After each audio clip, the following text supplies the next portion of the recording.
والصلاة والسلام على النبي الكريم وعلى آله وأصحابه ومن تبعهم بإحسان إلى يوم الدين. أما بعد،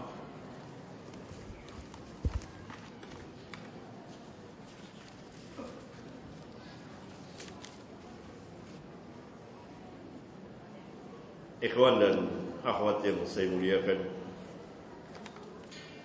ada beberapa pertanyaan yang mungkin insyaallah akan saya jawab.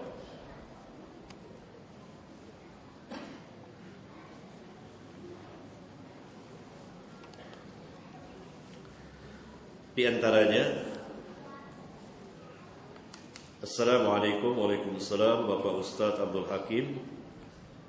Apakah mungkin bahwa fenomena munculnya ISIS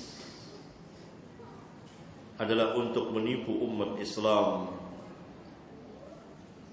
sebelum datangnya Imam Mahdi Muhammad bin Abdullah, yang sesungguhnya yang wajib bagi umat Islam untuk berbaiat kepadanya? Mohon penjelasan dan pencerahannya. Mungkin. Apa yang tidak mungkin? Umat Islam ketika mereka, yakni sebagian dari mereka, kalau tidak mau dikatakan sebagian besar dari mereka, jauh atau bahkan sangat jauh dari nur, cahaya dan hidayah Alkitab, Al-Quran dan Sunnah Nabi sallallahu alaihi wasallam, dan dari perjalanan salaful ummah, dari para sahabat dan tabi'in dan tabi'ut tabi'in dan orang-orang yang mengikuti mereka dari para imam kaum muslimin di timur dan di barat bumi radhiyallahu anhum. Ketika umat jauh dari itu semua, maka sangat mudah musuh-musuh Islam menipu mereka.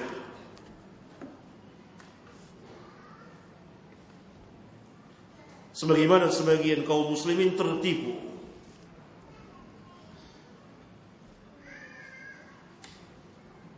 dan sebagian dari kita akan mengikuti perjalanan orang-orang Yahudi dan Nasara. Jadi bisa jadi ISIS itu buatan sebagian dari musuh-musuh Islam untuk merusak Islam dari dalam. Bisa jadi juga dia atau mereka memang berpaham sesat, Khawarij, seperti yang dikabarkan oleh Nabi yang mulia sallallahu alaihi wasallam di banyak hadis beliau akan kedatangan Khawarij, dan telah datang Khawarij. Dimulai pada zaman khilafah pemerintahan Amirul Mukminin Ali bin Abi Thalib radhiyallahu taala anhu, dan beliau bersama para sahabat memeranginya. Dan sebagian Khawarij setelah didakwahkan oleh Ibnu Abbas rujuk, sebagian lagi tidak.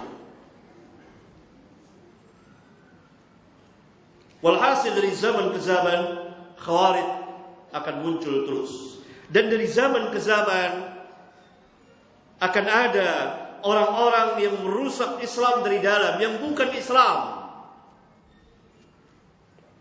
Dimulai dari Abdullah bin Sabah, pendiri agama Syiah, merusak Islam dari dalam atas nama ahli bait Nabi sallallahu alaihi wasallam yang pada hakikatnya mereka berdusta, berbohong dengan kebohongan besar atas nama ahli bait Rasulullah sallallahu alaihi wasallam. Karena Syiah adalah agama yang berdiri sendiri di luar Islam, tetapi mereka mengatasnamakan Islam untuk merusak Islam dari dalam. Kemudian muncul lagi ajaran filsafat atas nama Islam. Filsafat misalnya yang dibawa oleh Ibn Sina.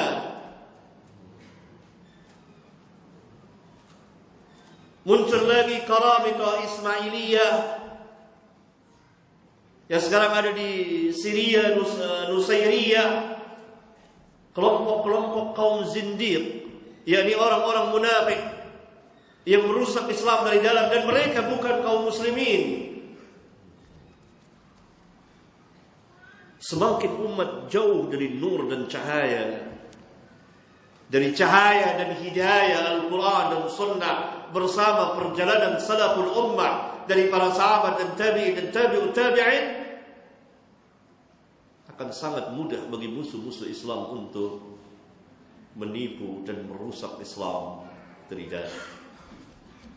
Karena itu tidak ada jalan bagi kita kecuali kembali dalam arti yang sesungguhnya kepada cahaya dan hidayah Al-Quran dan Sunnah.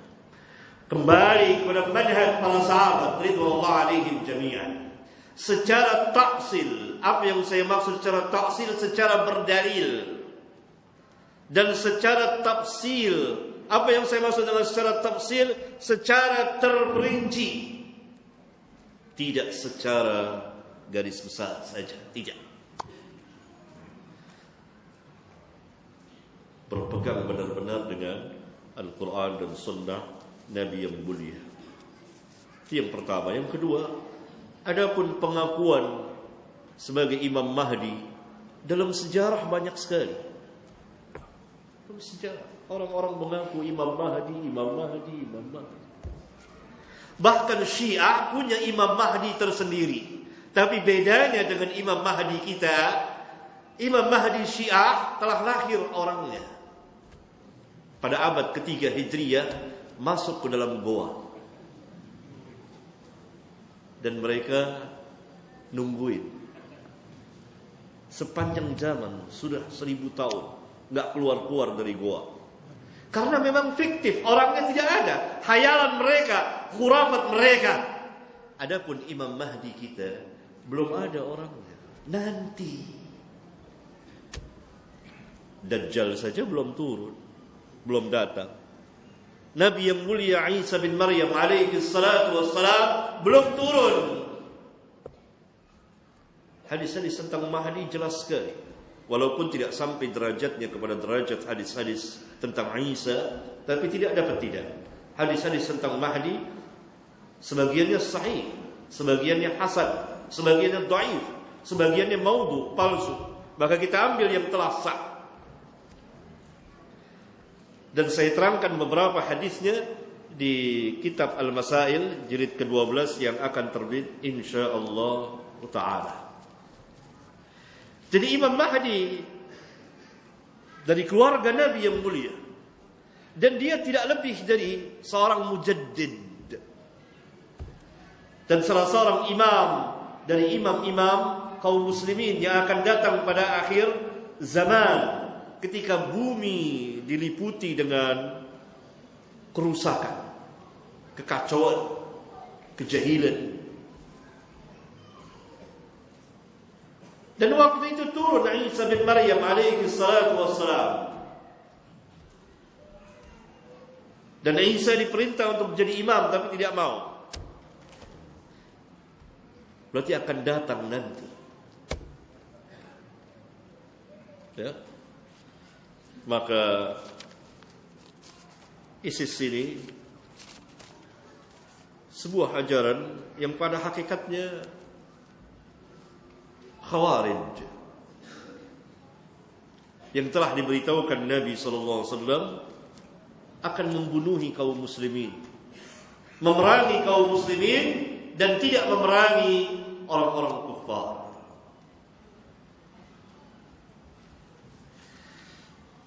Barangkali pertanyaan yang ketiga. Assalamualaikum warahmatullahi wabarakatuh. Ustaz, ana mau tanya tentang ISIS yang sekarang ini banyak menjadikan pembicaraan orang. ISIS tadi sesat, menyesatkan, ma'ruf. Nah, dia mempunyai daya tarik tersendiri bagi para aktivis Islam yang memang jahil, yang memang tidak bermanhaj dengan manhaj para sahabat, akan terbawa. Di antara daya tarik ISIS adalah apa? Khilafah. Yang sebelumnya tidak ada yang mendakwakan khilafah.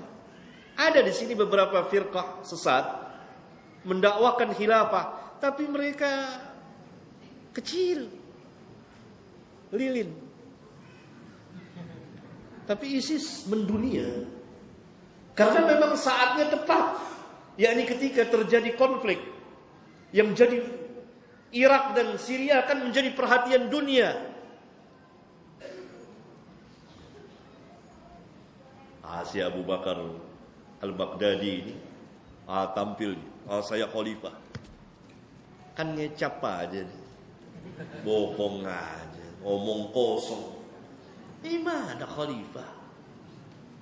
Gak mungkin ahli ilmu, para pelajar dibohongi. Yang dibohongi orang-orang bodoh.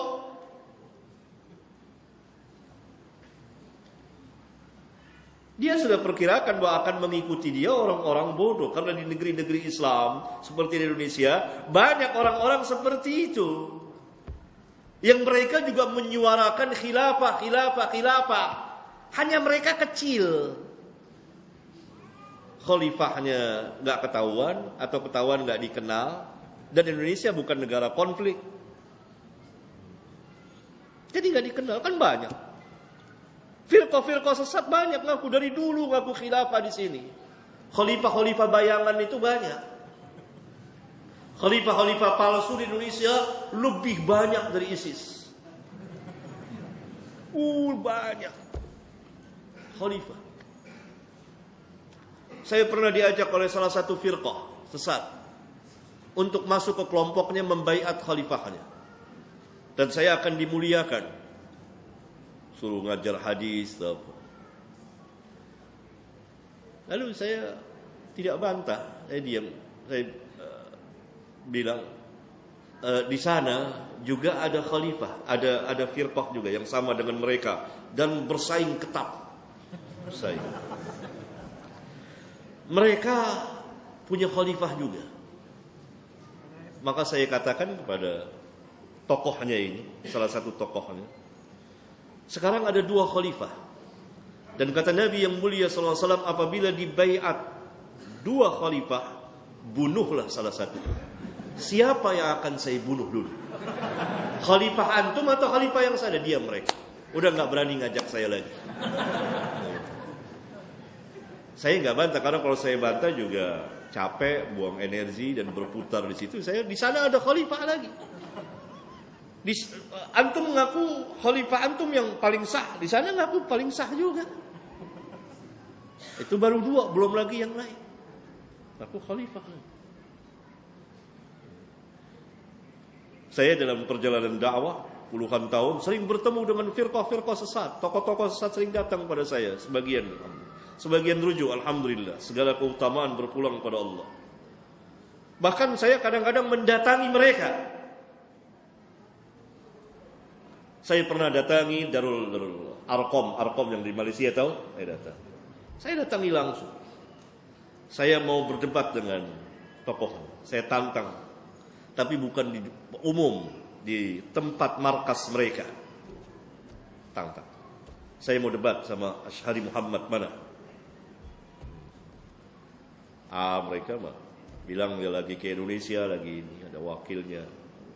Wallahu alam ada di situ atau ke Indonesia, saya enggak tahu, tapi enggak ada. Lalu saya dimuliakan, dikasih rumah, mau apa saja boleh, dia dirayu untuk jadi di situ. Apa sajalah. Mau harta, tahta, wanita, boleh. Sediakan. Kasih rumah saya. Saya kesini bukan untuk itu. Saya mau berdebat. Itu juga imam juga, kan? Imam juga. Jadi banyak. Tapi tenggelam. Nah, ISIS ini menarik, dia di daerah konflik. Dia mencetuskan khilafah. Orang-orang yang bodoh, yang tidak punya manhaj dan manhajnya rusak, terpengaruh. Dari beberapa negara, dari Indonesia, dari ini.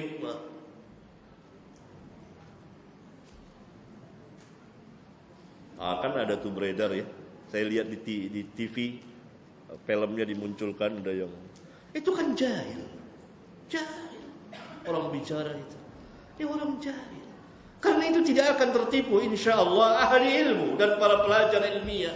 Jadi orang-orang yang bodoh terhadap ISIS ini, nyata, jelas, terang kesesatannya ketika mereka menampakkan, menyatakan diri mereka.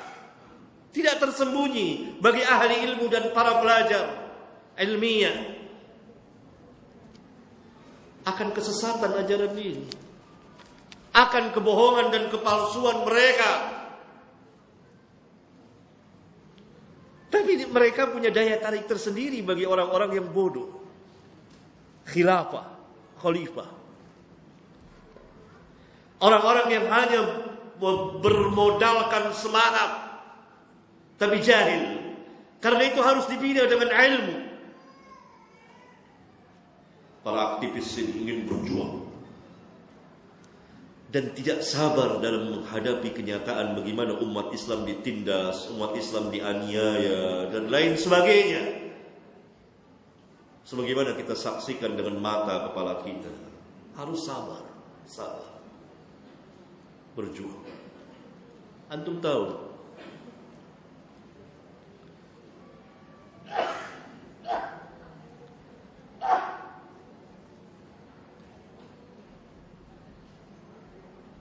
Palestina, Masjidil Aqsa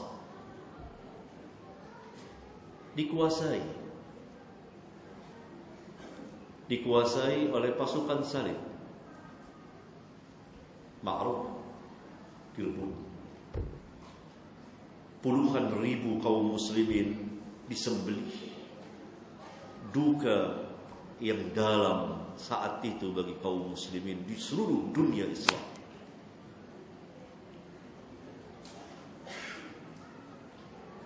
Tapi mereka tidak punya kekuatan. Kalah. Mereka, saudara-saudara kita yang ratusan tahun yang lalu, yang mengalami itu, sabar. Sampai berlalu hampir 1 abad, 93 tahun kalau nggak salah. Baru direbut kembali Masjidil Aqsa. Setelah melalui perjuangan besar, mempersatukan ummah, berada di atas sunnah, sangat menarik perhatian saya. Sekaligus sangat mengharukan bagaimana salah seorang raja Islam saat itu membaca hadis Nabi. Dan saat itu tidak asing para raja membaca hadis, mendengarkan hadis, duduk di majelis para ulama. Tidak asing. Maka salah seorang raja Islam yang memporak-porandakan, yang menghancur lemburkan pasukan salib, Nuruddin Zanki rahmatullahi alaih, orang yang raja yang adil, raja yang taat. Sampai pasukan salib bilang, Nuruddin Zanki itu memenangkan kita. Kita kalah bukan karena banyaknya pasukannya, bukan. Karena apa? Karena ibadahnya, karena sholat malamnya, karena ini, karena takwa, begitulah dipuji-puji. Itu persaksian besar dari pasukan Salib kepada Nuruddin Zanki ini dan pasukannya. Mereka adalah pasukan Islam yang taat, yang sujud dan rukuk pada Rabbul Alamin. Sampai orang Kristen bilang gitu. Mereka menangkan kita, kita kalah bukan karena bala tentara mereka yang banyak, bukan, karena sujudnya mereka luar biasa. Allahu Akbar. Saya sering jelaskan ini, terutama di majelis pengajian Sabtu. Kisah ini akan saya ulang lagi nanti. Nuruddin baca hadis, biasa para raja baca hadis. Nah, raja-raja Islam sekarang, para pemimpin Islam sekarang harus kembali pada Alkitab dan Sunnah. Dia Nuruddin melewati baca hadis Bukhari, bagian kitab jihad, baca dia melalui sebuah hadis bahwa Nabi yang mulia sallallahu alaihi wasallam pedangnya ditaruh di sini, bukan di samping, gini di atas pundaknya. Karena pedang orang Arab itu tidak berat, ya bengkok gitu kalau sini. Nuruddin terpaku dengan hadis ini. Ajib, ajib. Kita pasukannya kok taruh pedang di sini? Orang Kristen kan taruh pedangnya kan di sini. Sini pada pedang salib tuh sini. Kok kita tidak ikuti Nabi yang mulia di sini? Lihat, baru urusan taruh pedang, ngikut Nabi, dia ngikut Nabi. Ajib, dia bilang kaum muslimin. Kok kita semua taruh pedang di sini? Lalu dia taruh pedang di sini. Dia perintahkan seluruh pasukannya taruh pedang di sini, ikut Nabi yang mulia. Lihat, baru taruh pedang. Begitu ittiba'nya kepada Nabi yang mulia. Siapa yang tidak kenal Nuruddin Zanki, anaknya Imaduddin Zanki, yang nanti di pasukannya itu ada seorang yang bernama Salahuddin Yusuf bin Ayyub, yang kita kenal dengan nama Salahuddin Al-Ayyubi, yang nanti akan merebut lagi setelah Nuruddin wafat, akan merebut Palestina. Lihat, kembali mereka. Selama mereka tahu itu dari Nabi, mereka pegang. Hanya urusan pedang. Kok kita jadi ngikutin orang kafir pakai pedang di samping, taruh pedang di samping, semua di sini. Lalu dia sendiri keluar dengan kudanya dan taruh pedang di sini, atas. Dia perintahkan semua pasukan taruh pedang di sini. Ganti semua, selesai. Itu. Itu baru keren, luar biasa, kesatria besar. Itu ittiba'ur Rasul. Dia baca hadis. Karena Nabi kan sallallahu alaihi wasallam memang pedangnya taruh di belakang sini. Jangan antum kira orang ninja yang taruh di sini. Nabi kita yang mulia, orang muslim nggak tahu, disangkanya ninja yang taruh di sini. Itu baca hadis. Jadi harus kembali. Itu baru salah satu raja dari raja-raja Islam yang menghancurkan pasukan Salib. Sampai orang Kristen bilang Nuruddin ini memenangkan kita bukan karena pasukannya. Pasukannya tentu lebih banyak pasukan Salib, ratusan ribuan tuh.